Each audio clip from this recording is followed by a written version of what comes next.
पूर्ण दिन আজকের এই বিশেষ দিনে ভগবান বুদ্ধদেব জন্মগ্রহণ করেছিলেন। ভগবান বুদ্ধের চরণে আমরা প্রণাম নিবেদন করি, আজকের পাঠ শুরু করি। অশোক যার কীর্তি ছাইল, গান্ধারতে জলবিশেষ। মহামতি অশোকের নাম আমরা সকলেই জানি। পৃথিবীর শ্রেষ্ঠ নৃপতিগণে অন্যতম তিনি।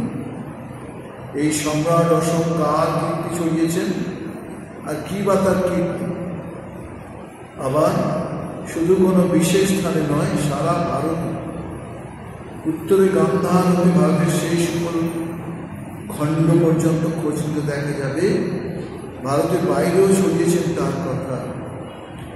সেই জন্যই স্বামীজি বলেছেন যে ভারতবর্ষের প্রতিটি ধূলিকণা পর্যন্ত তার কাছে পবিত্র। কত মহাপুরুষের জন্ম আমাদের ভারতবর্ষে। কথাটা জানতে সকলেরই আগ্রহ হয়, আর মজাও। বুদ্ধের জন্মকাল তো যীশু খ্রিস্টের জন্মের প্রায় 500 বছর আগে, অর্থাৎ আজ থেকে প্রায় 2500 বছর আগেকার কথা। এই 2500 বছর আগেকার কথা আজও আমরা স্মরণ করি। এমন কিছু তিনি অর্জন করেছিলেন যা আমাদের এই আবিকালের মানুষের কাছে ইন্সপিরেশন দেয়। কিন্তু আশ্চর্যের কথা, এখনো আমরা কবিরা, সাধকরা, ঐতিহাসিকরা, রাজনৈতিক ধুরন্ধররা বুদ্ধদেবের কথা স্মরণ করেন। কথাটা শুনলে বিস্ময় লাগে, তবু সত্য। তার আবির্ভাব ঘটেছিল অশোকের জন্মের প্রায় 250 থেকে 300 বছর আগে। মানে আমরা এখনো এমন একজন মানুষের কথা শ্রদ্ধা নম্রচিত্তে স্মরণ করছি, যিনি আজ থেকে 2500 বছরের বেশি আগে জন্মেছিলেন। রাজার ছেলে বুদ্ধদেব।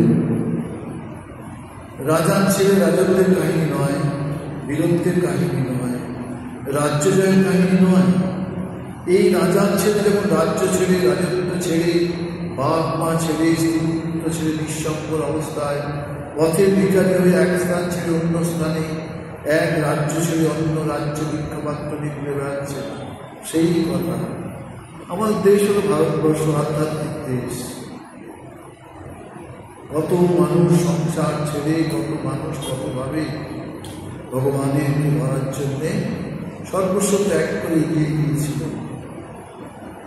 আরো আশ্চর্য লাগে, এই দণ্ডকমণ্ডলধারীকে দেখে রাজারা রাজ সিংহাসন ত্যাগ করে করজোড়ে সম্মান দেখাত। ঐশ্বর্যবান ও বিত্তবান বড় বড় লোকেরা নিজেদের সমস্ত এই ভিক্ষুর পদতলে সমর্পণ করে কৃতার্থ হত। দস্যু তস্কর এই চরিত্রের সামনে মন্ত্র পড়া সাপের মতো পায়ের তলায় লুটিয়ে পড়ত। আমাদের এই টেম্পলটা হচ্ছে ইউনিভার্সাল টেম্পল। আমরা যার পুজো করি তিনি ভগবান শ্রী রামকৃষ্ণদেব, শ্রীমা সারদা দেবী এবং স্বামী বিবেকানন্দ। ভগবান শ্রী রামকৃষ্ণ সব অবতারের দর্শন পেয়েছিলেন। সেই সব অবতার শুধু দর্শন নয়, সব অবতার তার শরীরের মধ্যে একাগ্র হয়ে গিয়েছিল।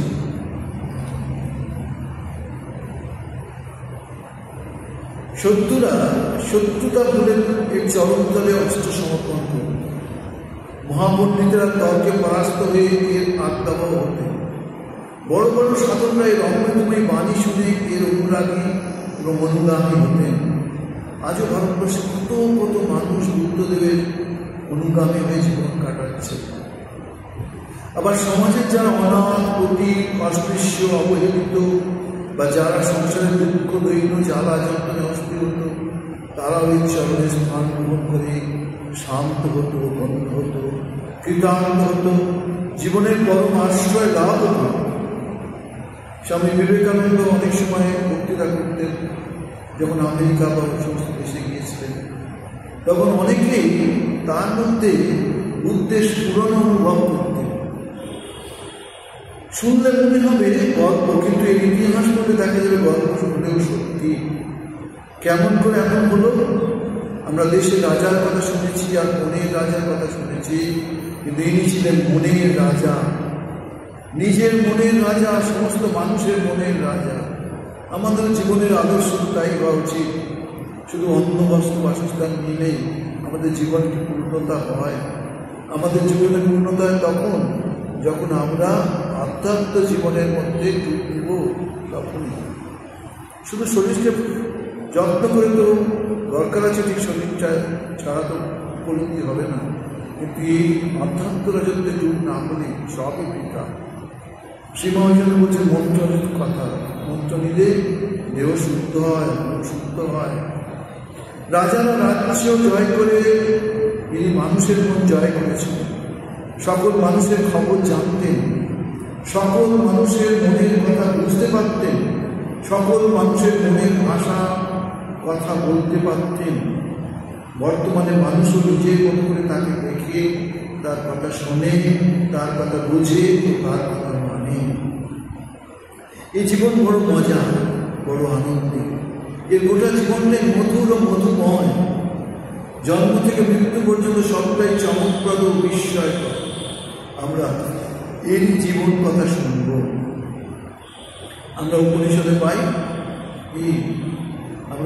পাই অসতমা সৎকামায়া তমসমা জ্যোতির্গময়া মৃত্যু মৃত্যু। আমরা ভারতবর্ষের মানুষরা সেই মৃত্যু থেকে অমৃতত্ব পছন্দ করি, এবং এটাই হবে আমাদের জীবনে শান্তি আসবে, আনন্দ আসবে। এটাই মহাপুরুষদেরও ভালো। রাজ্যের বলছেন হিমালয়ের কোলে নেপালে কপিলাবস্তু রাজ্য, তখন তো একই ভারতবর্ষের মধ্যে ছিল। রাজ্যের পাশ দিয়ে কুরুকুলের বয়ে গেছে রোহিণী নদী। শাক্যবংশী রাজা শুদ্ধোদন প্রজাদের নিয়ে সুখিয়ে রাজত্ব করেন। রাজার দুই রানী, বড় রানী মায়াদেবী, ছোট রানী মহাপ্রজাপতি। একদিন মায়াদেবী স্বপ্নে দেখলেন আকাশ থেকে নেমে আসছে সাদা বুকে ছোট্ট একটি হাতি, তার সুরে একটা হাতি, তার সুরে একটি ফুটন্ত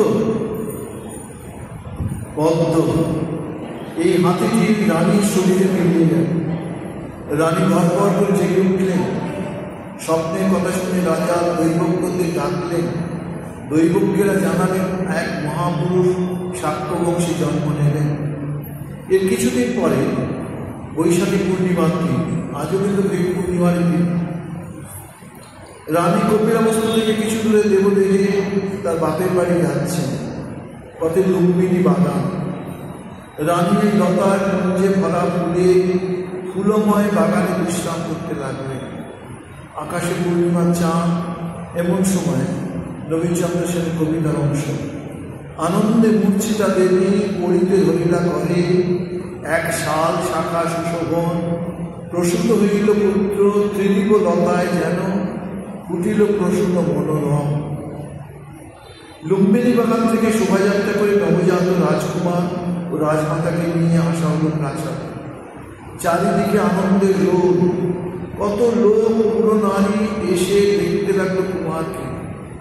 একদিন খুব নাম করা ত্রিকালজ্ঞ ঋষি অসিত দেখতে এলেন রাজকুমারকে। রাজা শুদ্ধোদন পাদ্য দিয়ে বন্দনা করলেন ঋষিকে।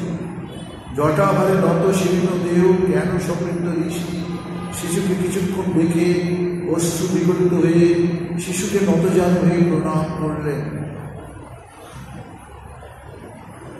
সবাই বিস্মিত।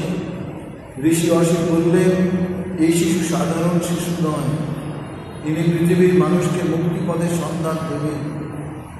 আর ঋষি শুদ্ধোদনকে বললেন, আবার নবীনচন্দ্র সেনের কবিতার অংশ, সিদ্ধ তব মনোরথ, সিদ্ধ মনোরথ, মানবের এতদিন ভক্তিপূর্ণ মন, রাখিও সিদ্ধার্থ নাম পিতা শুদ্ধোদন। আর নামকরণ উৎসবের দৈবজ্ঞেরা এসে বললেন, থাকে গৃহাশ্রমে হবে নিপতি ধরা, হইবে সন্ন্যাসাশ্রমে বুদ্ধ অবতার। শিশুর জন্মের 7 দিন পরে মায়াদেবী শরীর ত্যাগ করলেন এবং বিমাতা মহাপ্রজাপতি গৌতমী মাতৃস্নেহে শিশুকে লালন পালন করতে লাগলেন। ধীরে ধীরে শিশু বাড়তে লাগল এবং শুরু হল শিক্ষা জীবন। সেই সময় নাম করা পণ্ডিত ছিলেন বিশ্বামিত্র। দেবদত্ত, আনন্দ, নন্দ প্রভৃতি অন্যান্য রাজকুমারদের সঙ্গে গৌতমের পড়াশোনা হল। বালক সিদ্ধার্থের প্রখর বুদ্ধি আশ্চর্য স্মৃতিশক্তি দেখে গুরু অবাক হলেন। এরকম প্রখর বুদ্ধি আশ্চর্য শক্তি অবতারদের থাকে। ভগবান শ্রীরামকৃষ্ণের জীবন যদি আমরা দেখি তাহলে একই জিনিস দেখতে পাই। ললিত বিস্তারে কথিত আছে সিদ্ধার্থ 64 প্রকার রীতি ও নানা প্রকার বিদ্যা শিক্ষা লাভ করেন। নানা বিদ্যার মধ্যে নিগম, পুরাণ, ইতিহাস, অর্থবিদ্যা প্রভৃতি, শাস্ত্রের মধ্যে জ্যোতিষ, সাংখ্য, বেদ, অক্ষর, ক্রীড়া প্রভৃতি, তাছাড়া নৃত্য, বাদ্যবীণা প্রভৃতি এবং লোকচরিত্রী প্রভৃতিও শিক্ষা করেন। খাদ্যধর্ম হিসাবে কুমার রণবিদ্যায় যেমন কুশল হলেন, সেই সঙ্গে মৃগয়া প্রভৃতিতেও কৃতবৃত্ত হলেন। কিন্তু মৃগয়াকার দেখা যেত অন্যান্য রাজকুমারদের সঙ্গে কোনো মৃগের পিছনে অস্ত্র ধারণ করে যখন পশু ধরতে যাবেন, এমন সময় অস্ত্রবলকে হালকা করে দিতেন। আবার কোনো পশুকে তীর নিক্ষেপ করতে যাবেন, এমন সময় ধনুর যা হালকা করে দিতেন। এতে অন্যান্য কুমারেরা ক্ষুণ্ণ হতেন। মৃগয়ায় পূর্ণ সামর্থ্য সত্ত্বেও পশুবধ করতে কুমার চাইতেন না। দেখা যেত কোনো পশু পাখি তীরবৃত্ত হয়ে উপস্থিত হলেও কুমার তার শুশ্রূষা করে ছেড়ে দিতেন। একদিন দেখা গেল সিদ্ধার্থ বাগানে বসে আছে একলায়। এমন সময় নীল আকাশের গায়ে একটা হাঁস সারি বেঁধে উড়ে যাচ্ছে। কি তাদের আনন্দ! হঠাৎ কারোর হাতের তীরে বৃত্ত হয়ে যন্ত্রণায় অধীন হয়ে ছেঁড়া ফুলের মালার মতো একটি হাঁস সিদ্ধার্থের কোলে এসে পড়ল। আহত হাঁসটিকে বুকে তুলে আস্তে আস্তে তীরটি টেনে বার করলেন তিনি। এমন সময় নবীনচন্দ্র সেনের কবিতার অংশ, উদ্ধার করিতে সর লাগিল কোমল করে, কুমার বেদনা এই বুঝিল প্রথম, অধীর হইল প্রাণ বুঝিল প্রথম এই, বিশ্বব্যাপী করুণার পূর্ণ প্রশ্রবণ, করুণার জলে করুণার পরশনে হইল বিগত ব্যথা বাঁচিল মরাল, কুমার লইয়া মুখে মুক্তা জননীর মতো চাহি ক্ষুদ্র মুখ পানে রয়ে কিছু কাল। কুমার যখন হাঁসটিকে ছেড়ে দিলেন তখন ফিরিল নীরবে গৃহে, উঠিল মরাল সুখে, কলকণ্ঠে এ করুণা করিয়া প্রচার। হলকর্ষণ শাক্য বংশের এক পুরাণ উৎসব। রোহিণী নদীর তীরে কর্ষণ ক্ষেত্র সাজানো হয়েছে স্বর্ণহল ও স্বর্ণশিল্প বলিবর্দ। পুরো লক্ষ্মীরা এসেছে গ্রামের কৃষকেরা রাজা সাহেব হলকর্ষণ করবেন। চারিদিকে বাদ্য, শঙ্খ, নৃত্য, মহোৎসব। রাজাদের ব্যাপার তো সবটা রাজকীয়। হলকর্ষণ শুরু হল। সবিস্ময় সিদ্ধার্থ দেখলেন কর্ষিত ভূমির উপর বহু মৃত কীট।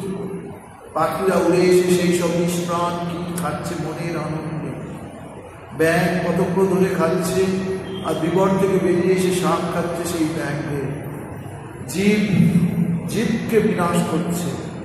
জীবনের কি ব্যর্থ প্রয়াস প্রত্যক্ষ করলেন গৌতম। উৎসব ক্ষেত্র থেকে তিনি দূরে সরে গেলেন। অদূরে ছিল এক জাম গাছ। সিদ্ধার্থ স্থির হয়ে বসে ভাবতে লাগলেন জীবের এই কথা। ভাবতে ভাবতে সংজ্ঞাহীন হলেন। এই জগতের পরে কোন সুবিধে চলে গেল তার মন। এদিকে উৎসব শেষে রাজা কুমারের অনুসন্ধান করতে করতে দেখলেন যেন পর্বত শিখরে আগুনের ন্যায়, তারকামণ্ডিত শশধরের ন্যায় এই ঘনস্থ কুমার পেয়েছে দীপ্ত কল্প। তাকে দেখে রাজা সর্বশরীর যেন দগ্ধ হয়ে যাচ্ছে। রাজার মনে পড়ল রাজা কি ঋষি অসিতের কথা আর দৈবজ্ঞদের কথা। রাজা চিন্তিত হলেন। রাজা দেখলেন কুমারের দীপ্ত বৈরাগ্যের মূর্তি। ভাবতে লাগলেন কি করে কুমারকে সংসারের নিগড়ে বাঁধা যায়। সবই কিন্তু সংস্কারের ফলেই বুদ্ধদেবকে আমরা এই জায়গাগুলো দেখতে পাচ্ছি। সেই জন্যে জীবন ব্যর্থ করতে নেই, জীবনকে ধরে রেখে সংস্কার তৈরি করতে হবে। ভাবতে লাগলেন কি করে কুমারকে সংসারের নিগড়ে বাঁধা যায়। মায়ার বাঁধনে ফেলার জন্য রাজা কুমারের বিবাহের ব্যবস্থা করলেন। স্থির হল দণ্ডপাণির কন্যা গোপার সঙ্গে পরিণয়ের কথা। কিন্তু প্রথা অনুযায়ী গোপা স্বয়ংবর সভার আয়োজন হল। এই সভায় দিতে হল সিদ্ধার্থকে শৌর্য বীর্যের পরিচয়। মল্লক্রীড়া, ধনুর্বিদ্যা, অশ্বচালনা, রথচালনা, তরবারি চালনা, লক্ষ্যভেদ প্রভৃতি কলাবিদ্যাতে সকলেই সমান সুদক্ষ। 7 দিন ধরে চলল প্রতিযোগিতা। সকল বিষয়ে শ্রেষ্ঠ হলেন সিদ্ধার্থ। সাক্ষ্য দণ্ডপাণি হৃষ্টচিত্তে কন্যা সমর্পণ করলেন। রাজা শুদ্ধোধনের আনন্দের সীমা নেই। পুত্রকে সুখী ও সংসারী করার জন্য পৃথিবীতে যা কিছু রমণীয়, পঞ্চেন্দ্রিয়ের কাছে যা কিছু নয়নানন্দকর, সবই ছড়িয়ে থাকত কুমারের চারিদিকে। আকণ্ঠ ভোগের মধ্যেও কুমারের তৃপ্তি ছিল না। অন্তরের বৈরাগ্য অজ্ঞাতসারে কুমারকে করত উদাস। ধীরে ধীরে 10টি বছর কেটে গেল। সিদ্ধার্থের একটি সন্তান হয়েছে, নাম রাহুল। নরপতি শুদ্ধোধন পরমকৃত, কারণ এই নবজাত শিশুর স্বর্ণ শিক্ষক, যাকে ছিন্ন করে কুমার আর সংসার ত্যাগ করতে পারবে না। কিন্তু শৃঙ্খলিত বন্য হাতির চিত্ত যেমন অরণ্যের দিকে ধেয়ে যায়, কুমারও সেই রকম ক্রমবর্ধমান মায়ার পাশ কাটাতে। কুমার নিপতির আজ্ঞা চাইলেন রাজ্য বিহারের জন্য। রাজা নিশ্চিন্ত, তাই দিলেন অনুমতি। রাজকুমার অশ্ববাহিত রথে বের হলেন নগর ভ্রমণে। রাজার নির্দেশে সমস্ত নগর সুসজ্জিত। নগরবাসীদের উপর নির্দেশ, এমন কোনো দৃশ্য যেন কুমারের চোখে না পড়ে, যাতে কুমারের সংসার বিকশিত না আসে। রাজার চেষ্টা আপাতত সফল হল। নগর ভ্রমণ করতে করতে গৌতমের মনে হলো জীবনের শ্রম, দারিদ্র্য এবং ক্ষুধা আছে, তবুও জীবন মধুর। কিন্তু এরপরেই মানুষের চিরন্তন তীব্র দুঃখ। জরা, রোগ ও মৃত্যুর রূপ ধরে কুমারের সামনে উপস্থিত হল। রাজার সমস্ত চেষ্টা ব্যর্থ হল। কুমার প্রথমে দেখলেন একজন শীর্ণ অথর্ববৃদ্ধ পথ দিয়ে হাঁটছে। মাথায় চুল নেই, মুখে দাঁত নেই, হাত কেবলই কাঁপছে। দৃষ্টিশক্তির বৃত্ত কানেও শোনে না। অস্থি চর্মসার একটি দেহ লাঠিতে ভর করে চলেছে। সিদ্ধার্থ দৃশ্য দেখে শিহরিত হলেন। চালক ছন্দক সিদ্ধার্থের প্রশ্নের উত্তর দিলেন, লোকটি জরাগ্রস্ত এবং এই জরা জগতের সমস্ত প্রাণী জগৎকে একদিন না একদিন গ্রাস করবে। যশোধরা, রাহুল, শুদ্ধোধন কুমারকেও এই জরা বিকল ও নিষ্ক্রিয় করবে। ভয়ে শিউরে উঠলেন কুমার। এর থেকে ভয়ানক দৃশ্য এরপরে কুমারের দৃষ্টিপথে পড়ল।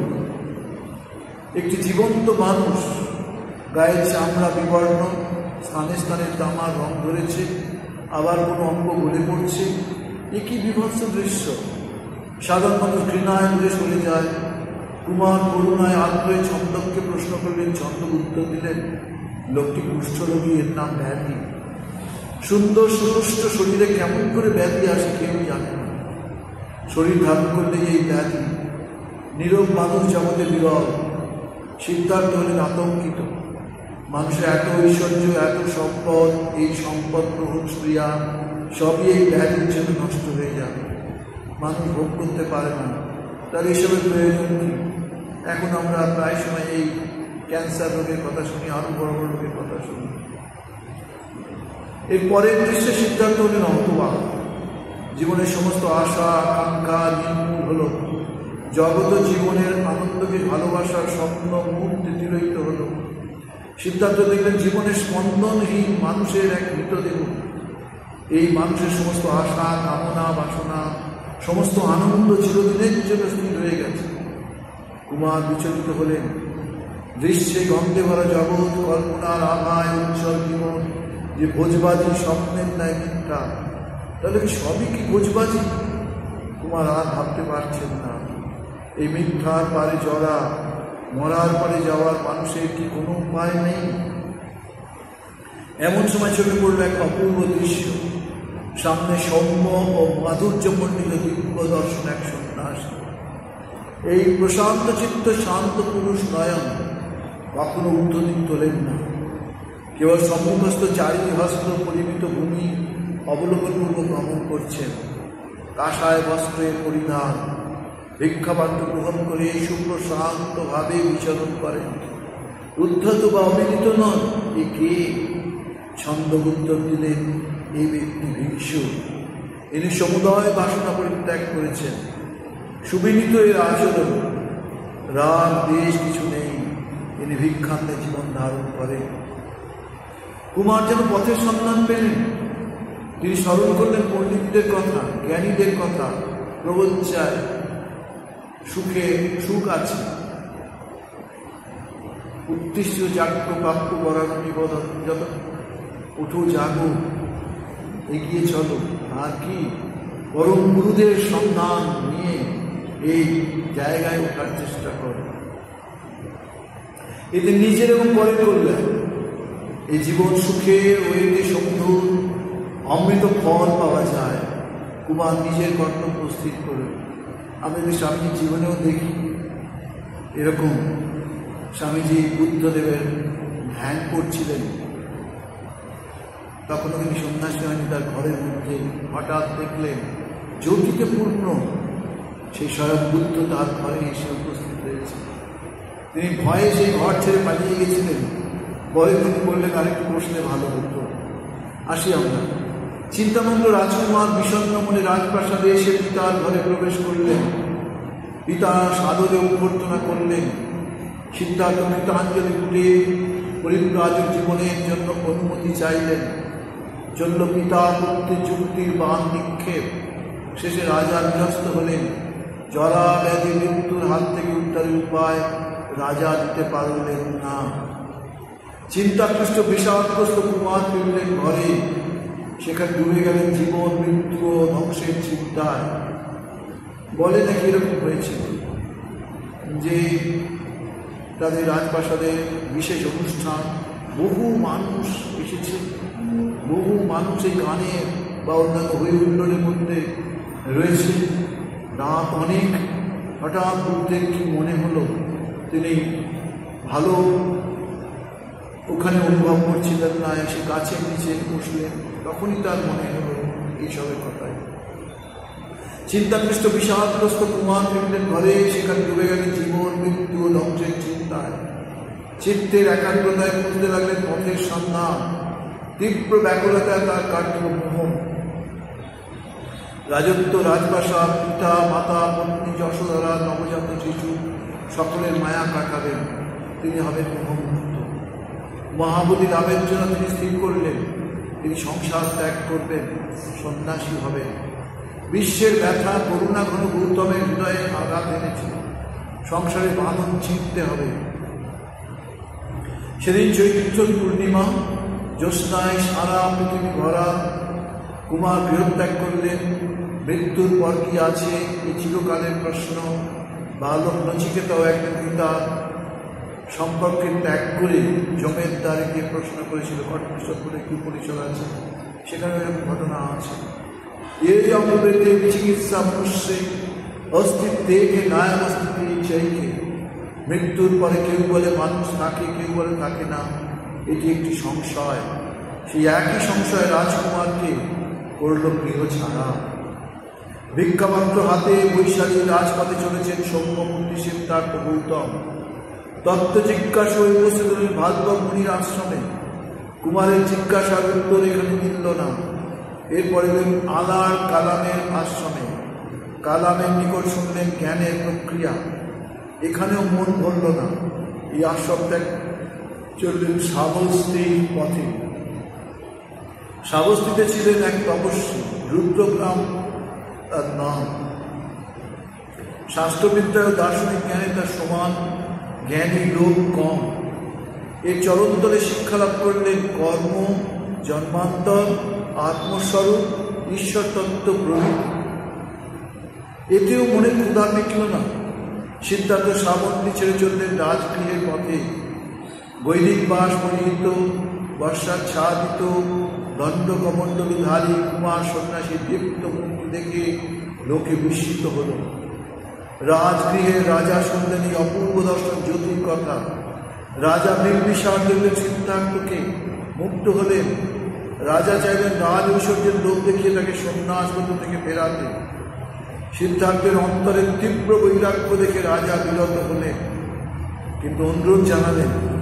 সিদ্ধি লাভের পর এই রাজ্যে রাজা সাদরে বরণ করবেন। করবে এই জ্যোতিকে আর গ্রহণ করবে এর ধর্ম।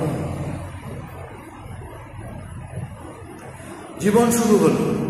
সঙ্গে রুদ্রকের 5 জন শিষ্য, যারা এই কুমার জ্যোতিকে গুরুপদে বরণ করেছে। কুমার সন্ন্যাসী ধীরে ধীরে পৌঁছলেন বর্তমান বোধগয়ার নিকট উরুবিল্ল গ্রামে। পাশেই নৈরঞ্জনা নদী, এরই তীরে আরম্ভ হল সিদ্ধার্থের সুদীর্ঘ তপস্যা। না খেয়ে, কখনো বা এক মুষ্টি তন্দুর খেয়ে কঠোর তপস্যায় কুমারের শরীর ধ্বংস হল। এইভাবে 6 বৎসর কঠোর তপস্যায় বোধি লাভ হল না, বরং শরীর ক্লান্তিতে ভেঙে পড়ল। এবার যোগাসন ত্যাগ করে নৈরঞ্জনায় স্নান সরিয়ে বসেছেন। এমন সময় শ্রেষ্ঠী কন্যা সুজাতা এই যোগীকে মনোদেবতা জ্ঞানে পরমাত্ম নিবেদন করলেন। পায়েস গৌতম এই দান গ্রহণ করে শরীরে বল পেলেন এবং সিদ্ধির জন্য শপথ নিলেন। ইহা শুনে শিশুমেয় শরীরম তম অস্থি মাংসম প্রলয়ঞ্চ যান অপ্রাপ্য বোধিক বহুকল্প দুর্লভম নৈবাসনাম কায়ামস চরিতস্যতে। এই আসনে আমার শরীর শুষ্ক হয়ে যাক, চামড়া মাংস হাড় লুপ্ত হয়ে যাক, তবু বহু জন্ম দুর্লভ বুদ্ধিলাভ না করি এই আসন থেকে আমি কিছুতেই উঠব না। স্বামী বিবেকানন্দ জীবনে এইসব ঘটনাগুলো আমরা যখন করতেন, জীবন পাঠ করতেন, তখন তার এরকমই মনে হতো। আমরা কথা বলতে পরিশিষ্টে সবগুলো ভালো করে দেখতে পাই। ধ্যানে বসলেন মহাযোগী। ধ্যান ভঙ্গ করার জন্য এলো মা, যা মানুষের সংকল্পের বিঘ্ন আনে।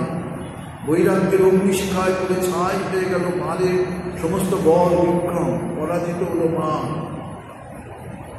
ঠাকুর এইসব কথা বলতে গিয়ে বলেছেন, ভেতরে পাপ পুরুষ আর পূর্ণ পুরুষ লড়াই চলছে দেখছি।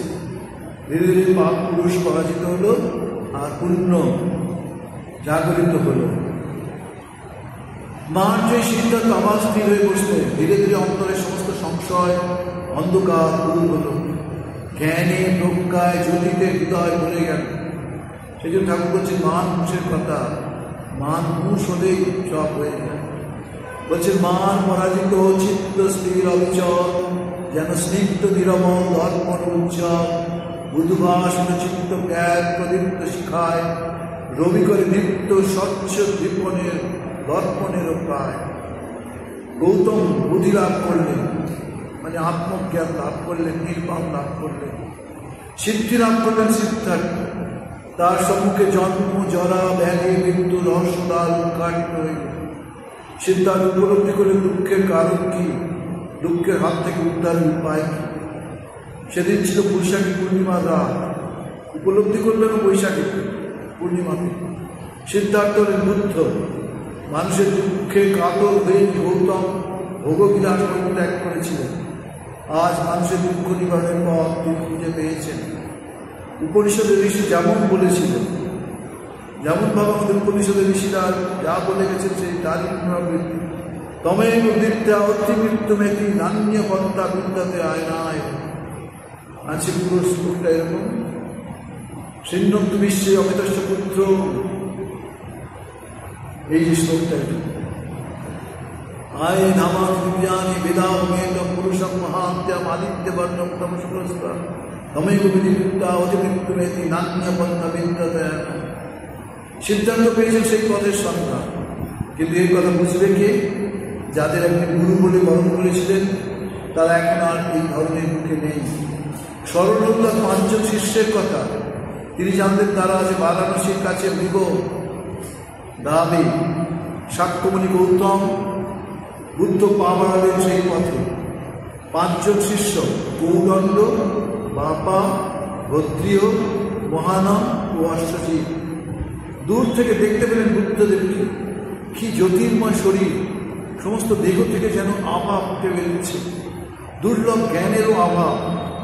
বরণ করলেন গুরুকে, শুনলেন অপূর্ব অনুভূতির কথা। শিষ্যরা জানন্দ জীবজগতের কথা শুনল, চাঁদি আর্য সত্যের কথা শুনল, মধ্যপথ, অষ্টাঙ্গিক মান ও নির্বাণ প্রভৃতির কথা। শিষ্যরা গ্রহণ করল নতুন ধর্ম, উচ্চারণ করল ধর্মম শরণম গচ্ছামি। গ্রহণ করল বুদ্ধদেবকে নতুনভাবে, তাই উচ্চারণ করল বুদ্ধম শরণম গচ্ছামি। সৃষ্টি হল নতুন সংঘ। শিষ্যরা উচ্চারণ করল সংঘম স্বর্ণম গচ্ছামি। জগতের ইতিহাস এইভাবে সন্ন্যাস সংঘ স্থাপন এই প্রথম। শুরু হলো প্রচার জীবন।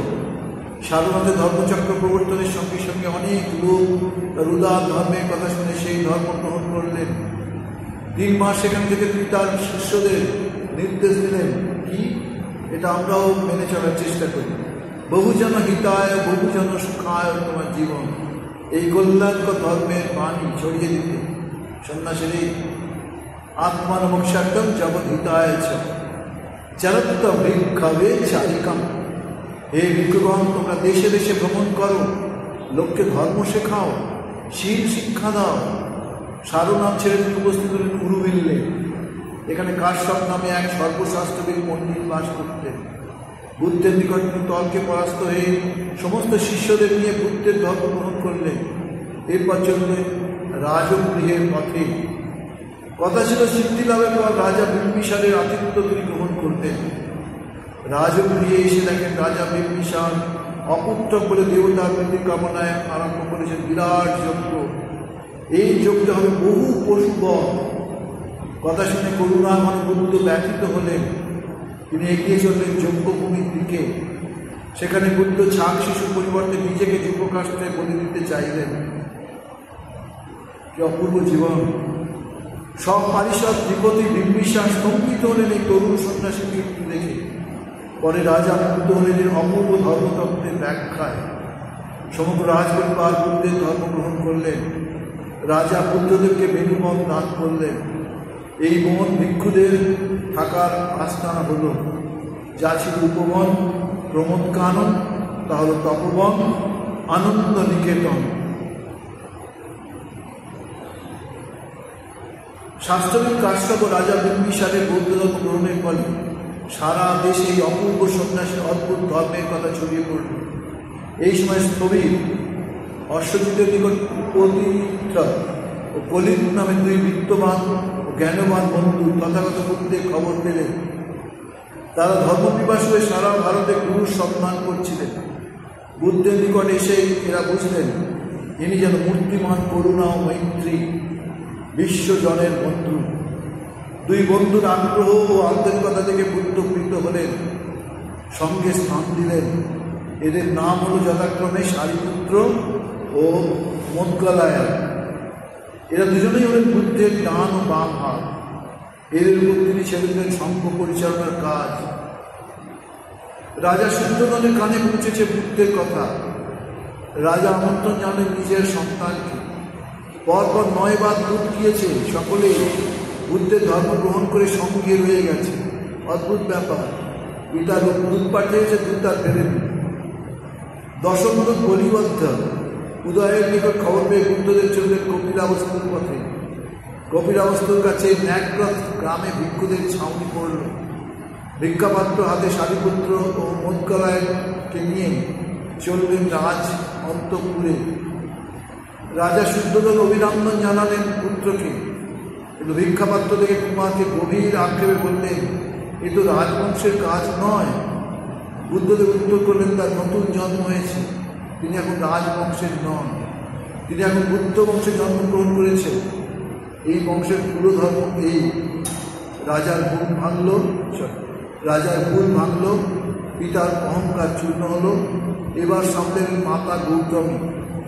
আনন্দে অশ্রু ঝরে পড়ছে। বুদ্ধদেব ভিক্ষা চাইলেন। মাতা প্রশ্ন করলেন, কি ভিক্ষা দেবেন? বুদ্ধ বললেন, মন। মন মানে মাই। যে মন বিশ্বের কল্যাণ কামনা করে, যে মনের পরিমাণ নেই, গণ্ডি নেই, সর্বভূতে তার প্রসাদ। এরপর গোপা বুদ্ধের চরণ নয়নাশ্রু দিয়ে ভাসিয়ে হৃদয়ের সত্তা নিবেদন করল। এরপর এল রাহুল। বুদ্ধদেব তাকে আশীর্বাদ করলেন। সে আশীর্বাদ যেন সমগ্র বিশ্বে ছড়িয়ে পড়ল কল্যাণ কামনায়। সর্বপ্রাণী হোক সুখী, হোক শত্রুহীন, অন্তরে অহিংসা যেন রয় চিরদিন।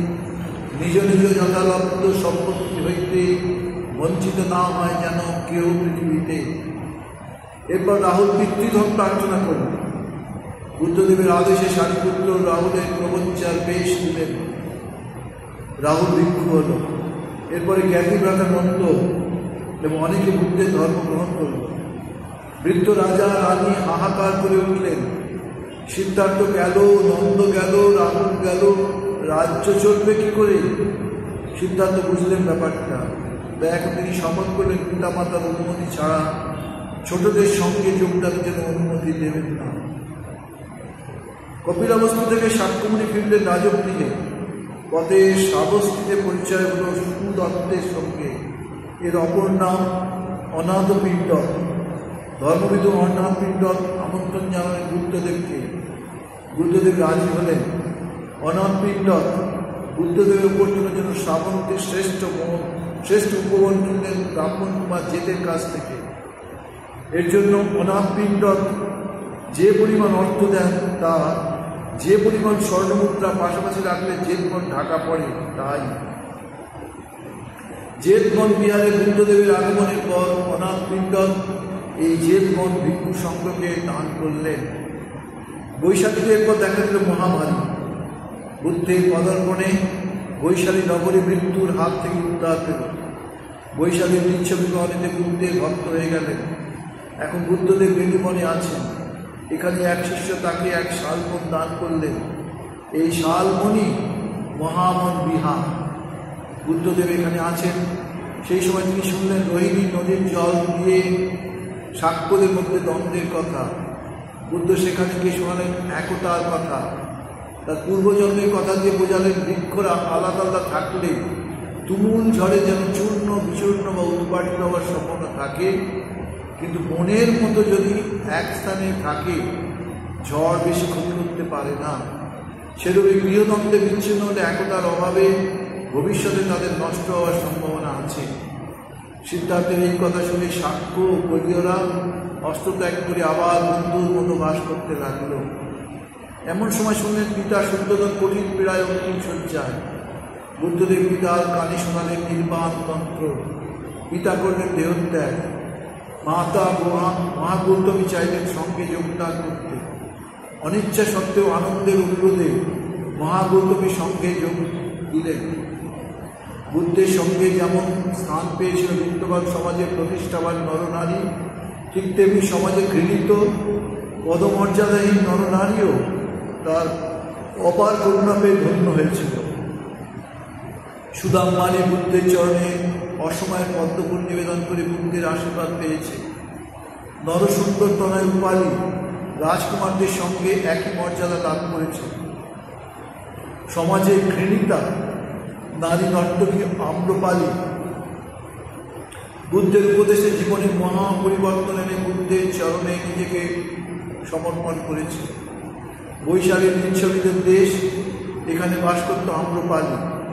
বুদ্ধের উপদেশ কথা শুনে আম্রপালীর মন বদলে যায় এবং একদিন বুদ্ধদেবকে সশিষ্যে নিমন্ত্রণ করে। নর্তকী নিমন্ত্রণ গ্রহণ করলে বিপক্ষ দল উৎসাহ রটাতে পারে এবং শিষ্যরা কিছু ভাবতে পারে, কিন্তু সত্যের উপাসক করুণাকর বুদ্ধ সমগ্র জীব জগতের কল্যাণের জন্য তার সমস্ত চেষ্টা। তিনি জীবনের ব্রত উদযাপনের জন্য কোনো দ্বিধা সংকোচ মানলেন না। বুদ্ধদেব নিমন্ত্রণ গ্রহণ করলেন এবং আম্রপালীর বাড়িতে এলেন। বুদ্ধের দয়া দেখে আম্রপালী ভক্তিতে গুটিয়ে পড়ল। হৃদয়ের ভক্তি ফুটে উঠল চোখে মুখে। বুদ্ধের কৃপা ভিক্ষা করল। তখন বুদ্ধ বললেন, সর্বপাপ কর্ম হতে হৈয় বিরত, কুশল কর্মে সদা কর আচরণ, চিত্ত তব পরিশুদ্ধ করিয় নিয়ত, জানিও বুদ্ধের হয় এই অনুশাসন।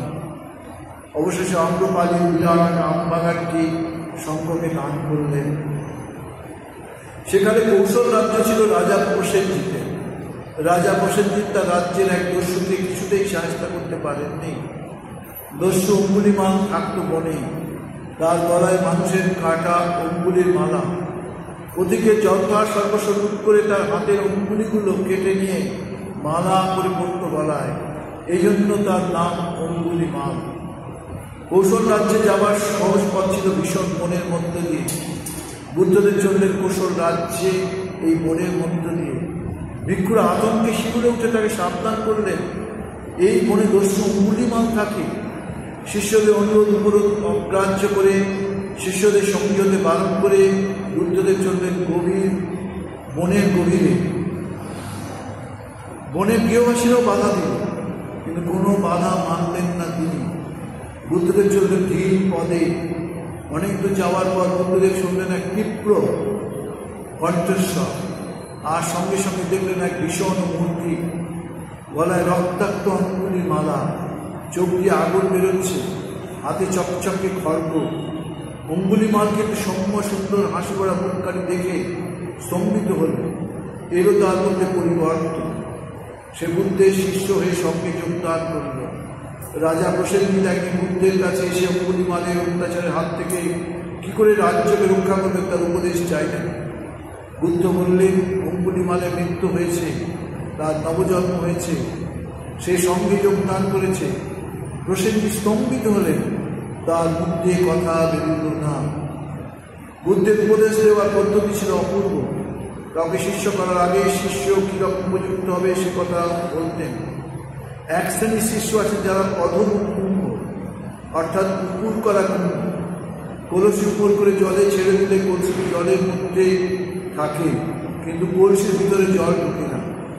ঠিক তেমনি এই ধরনের শিষ্যরা সারা জীবন গুরুর উপদেশ শুনে কিছুই করতে পারে না।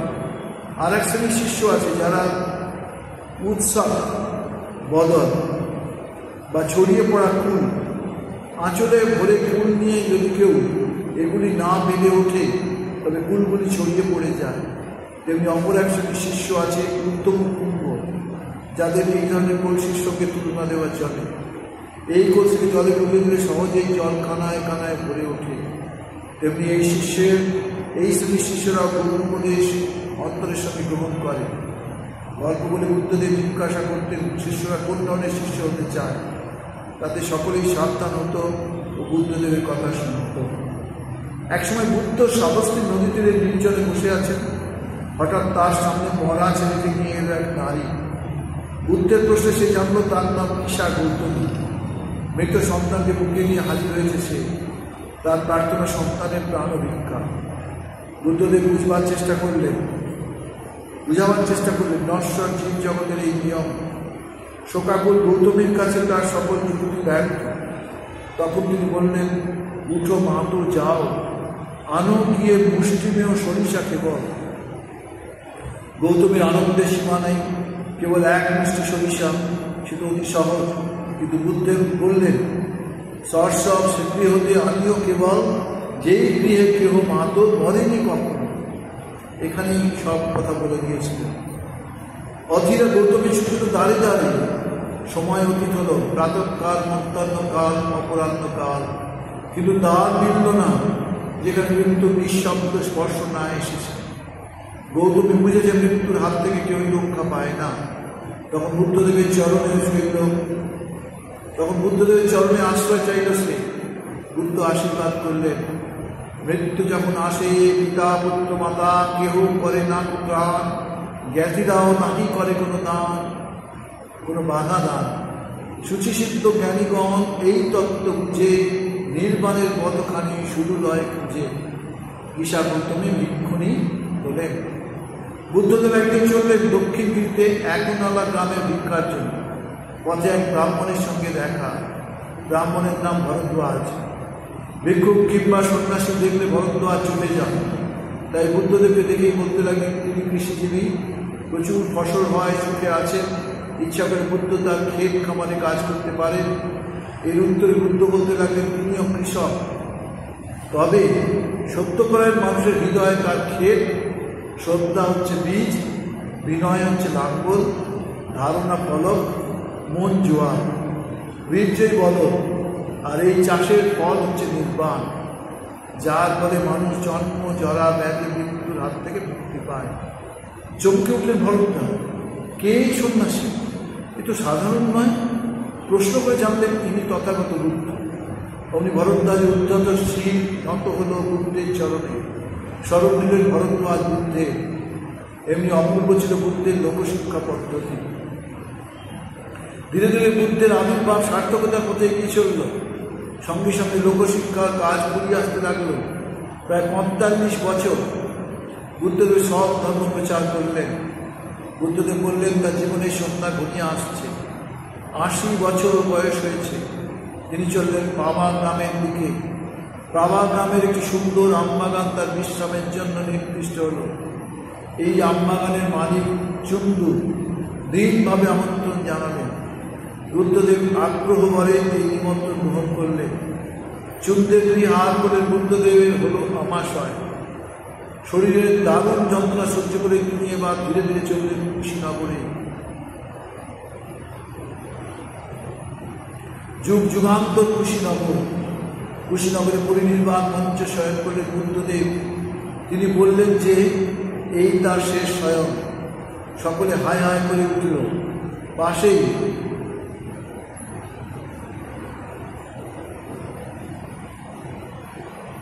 প্রিয় অনুচর আনন্দ শোকবিহ্বল। বুদ্ধদেব তাকে সান্ত্বনা দিলেন।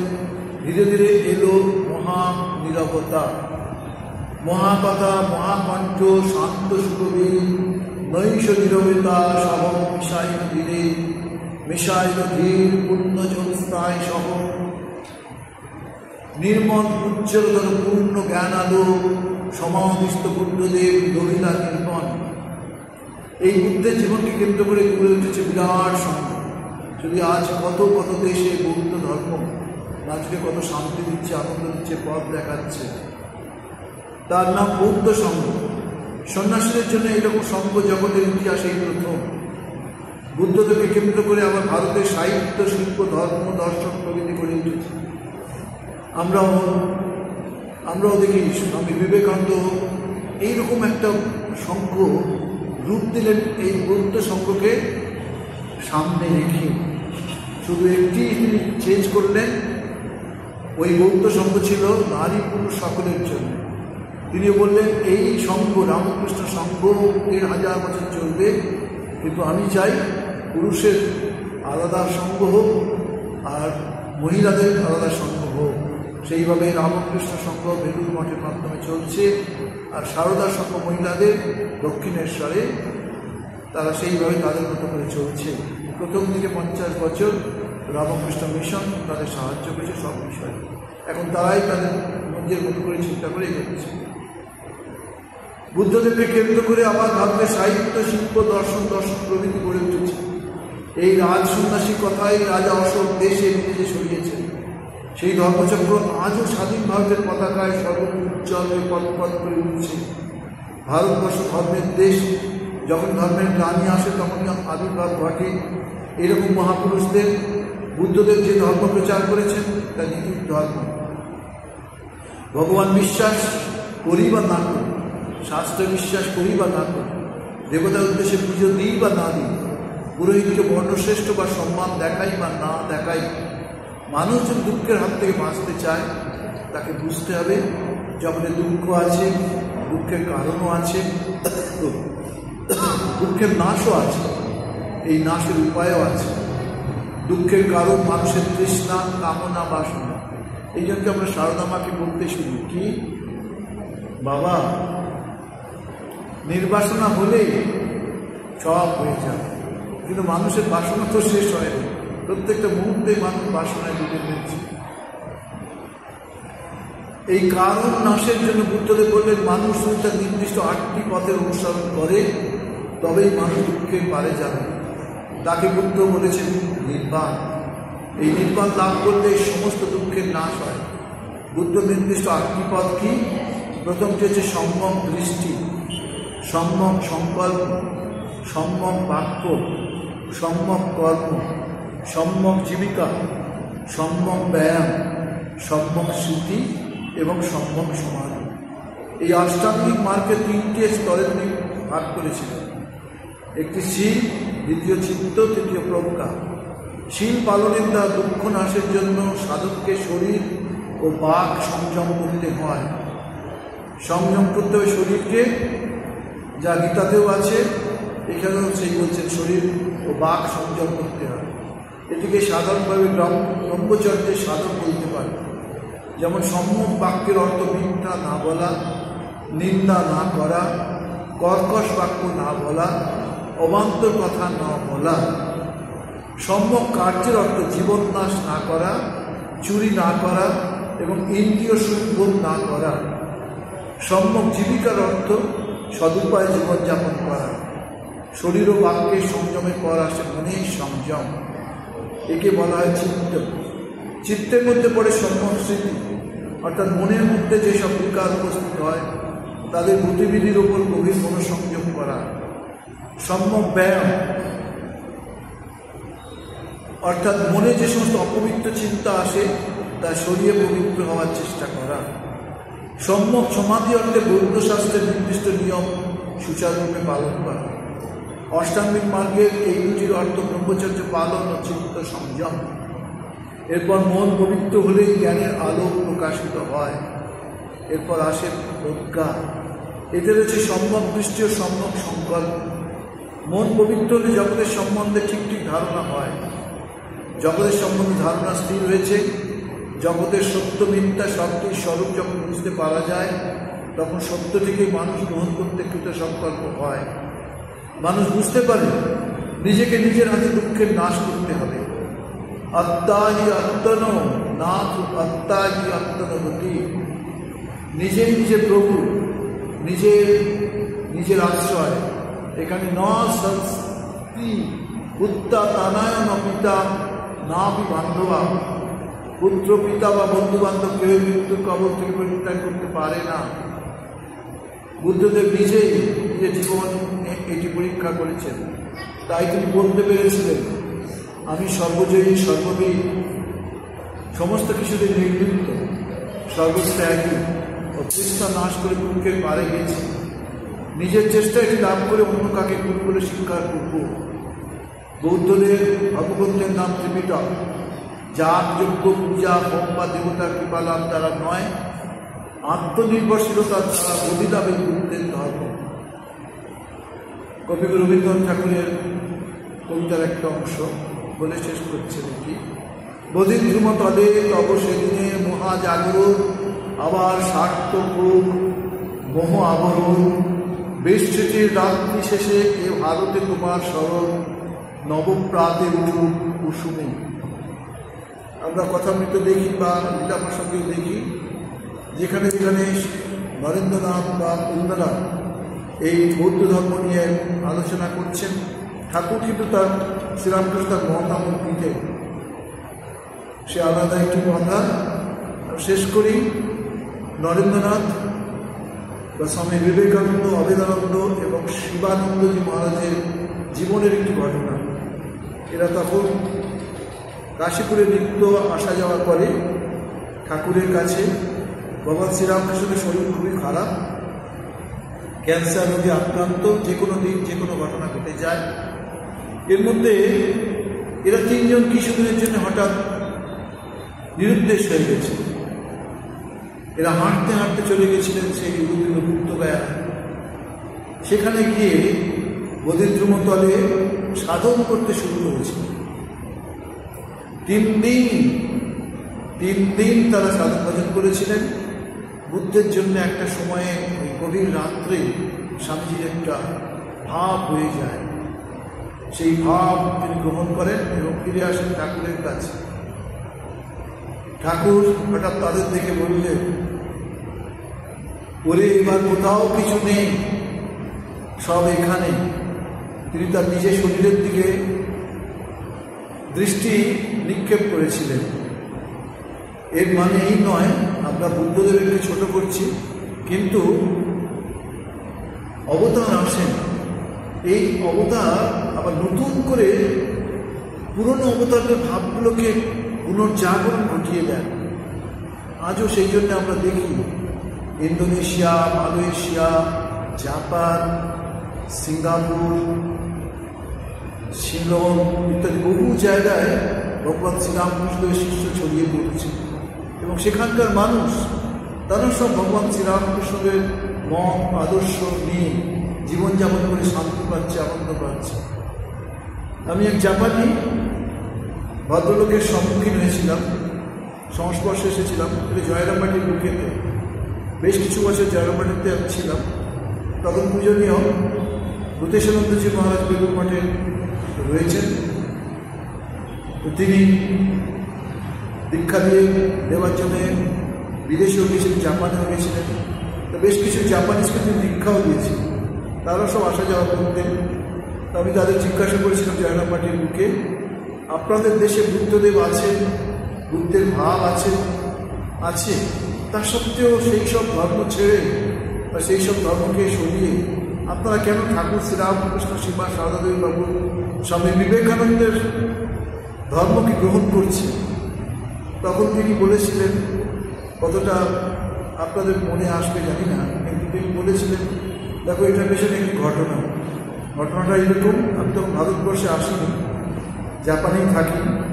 একদিন একটা বৌদ্ধ মঠে যাই, সেখানে যিনি মন্দির দেখাশোনা করেন তার ঘরেও তিনি একটু আহ্বান করেছিলাম, গিয়েছিলাম। অন্যান্য বইয়ের মধ্যে একটি বইয়ের আমার চোখে পড়ে, আমি তাকে জিজ্ঞাসা করলাম এই বইটা কি? বললেন এই বইটির নাম হচ্ছে গসপেল অফ রামকৃষ্ণ, তুমি শুনবে, ভারী সুন্দর বই।